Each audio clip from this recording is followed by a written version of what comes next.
ఓ సామాన్యుడి ఆలోచన నుంచి పుట్టిందే లీఫ్ స్ప్రింగ్ అంటే వాహనానికి భారం భరించేందుకు మరియు కుదుపులను తట్టుకునేందుకు వాడే ఇనుప కట్టలు. ఇవి అర్ధచంద్రాకారంలో టైర్ల దగ్గరుండి వాహనానికి రక్షణ కల్పిస్తాయి. వాహనం భారాన్ని సమపాలల్లో విభజిస్తాయి. ఈ కట్టల్నే మెటల్ ప్లేట్స్ లేదా షాక్ అబ్జర్బర్స్ అని కూడా అంటారు. వీటినే భారీ వాహనాలకు, రైళ్లకు షాక్ అబ్జర్బర్లుగా వాడతారు. వాహనాల మన్నికకు, వాహనాల వేగానికి అన్నింటికీ ఇదే ప్రాణాధారం. అయితే ఇదేదో కంపెనీలో శాస్త్రవేత్తలు ఆలోచన నుంచి పుట్టిందేం కాదు. ఒక గుర్రపు బగ్గీ తోలుకునే ఓ వ్యక్తి ఆలోచన నుంచి పుట్టింది. 1720 సంవత్సరంలో ఫ్రెంచ్ రాజులు ప్రయాణించే గుర్రపు బగ్గీలు ఒడుదుడుకులుగా గుంటల్లో మిట్టల్లో పడుతూ ఉండడంతో రాణి కోరిక మేరకు కొత్త ప్రయోగాన్ని ఆ గుర్రపు బగ్గీ తోలే వ్యక్తి చేశాడు. 4 మెటల్ ప్లేట్స్ అర్ధచంద్రాకారంలో కేటాయించి వాటిని కోయించి వాటిని చక్రాలకు అటు ఇటు పెట్టాడు. మరో వారానికి దానికి మార్పులు చేసి 4 ఐరన్ ప్లేట్స్ని ఇప్పుడున్న కట్టల పద్ధతిలోనే చేసి పెట్టాడు. విచిత్రంగా బగ్గీ ప్రయాణం సాఫీగా సాగింది. రాణి అతని ప్రతిభకు మెచ్చి ఒక ఐరన్ ఫౌండ్రీ పెట్టించింది. ఇదే కోట్లాది వాహనాలకు, ఆటోమొబైల్ కంపెనీలకు వరమైంది.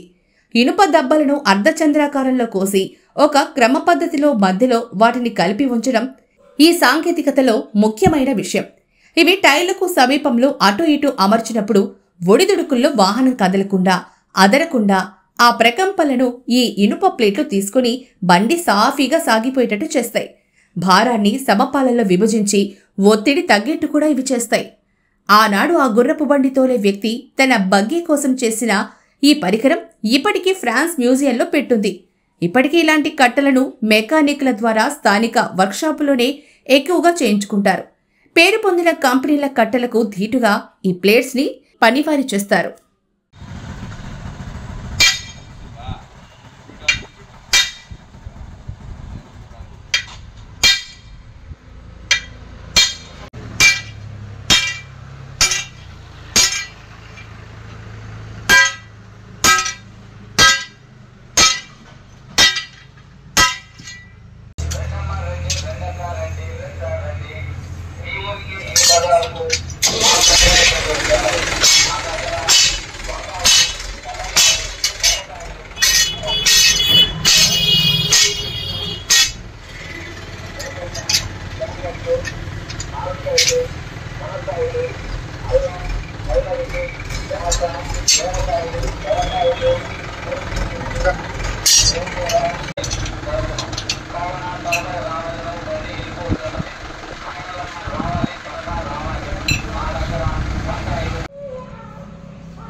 Então, você aí é?